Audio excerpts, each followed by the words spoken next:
Hi, I'm Tim O'Kennedy and I'm the Chief Executive of D&AD. I've been asked to say a few words of introduction about D&AD and where we come from.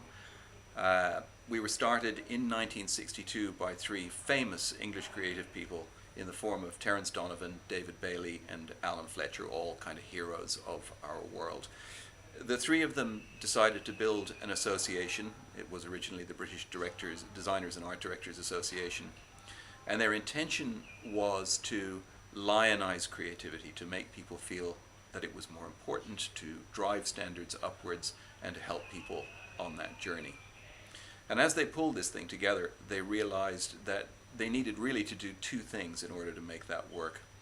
The first was to create an absolute reference standard for what excellence in commercial creativity looks like in any given year, and that became the D&AD Awards, which are now, I'm happy to say, world-renowned and considered to be probably the toughest standard in the world to hit. They also realized that it wasn't actually enough to simply say, this is where the standard is and this is what greatness looks like, unless there was the ability to help people on the journey towards that too. And that led them to create the second major component of D&AD, which is our educational work. Now, fast forwarding to present day, we have relationships with, I think, 111 colleges and universities around the world. And D&AD is an active part of the curriculum for every one of them. Far more time would be needed to explain and elaborate on everything that we do in that space, but it's a lot, and the student body who emerges every year wind up having a sort of a lifelong loyalty to D&AD, which is very wonderful. So we are very interested in having more of a presence in Southeast Asia, simply because most of the educational work that we do is geographically located in the UK as a function of history.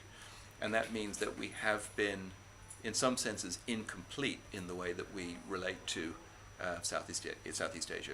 We have a very loyal entrant base from this part of the world, but we have not yet been able to do very much in the education space. And we've come to the conclusion that it's high time we fix that. We have begun, in fact we're quite some way now through a conversation with ADFEST about partnering up around the subject of education, and particularly the element of education that deals with professional development. In other words, for people who are already in jobs and are looking to acquire other skills that will help them in their journey. So the plan right now is that in 2012 at ADFEST we will launch an education initiative.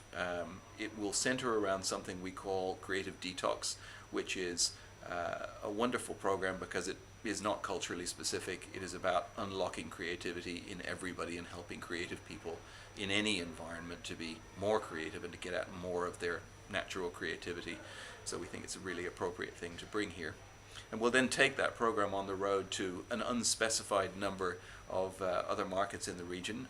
We have to work that out with Jimmy and Vinit during the course of the following 10 months. But we're very, very excited that we'll have this opportunity to exist out here in a full and relevant way, and to be able to demonstrate more clearly to people here that we are not just in the awards business, but in the business of perpetuating brilliance in commercial creativity. And we very much look forward to it.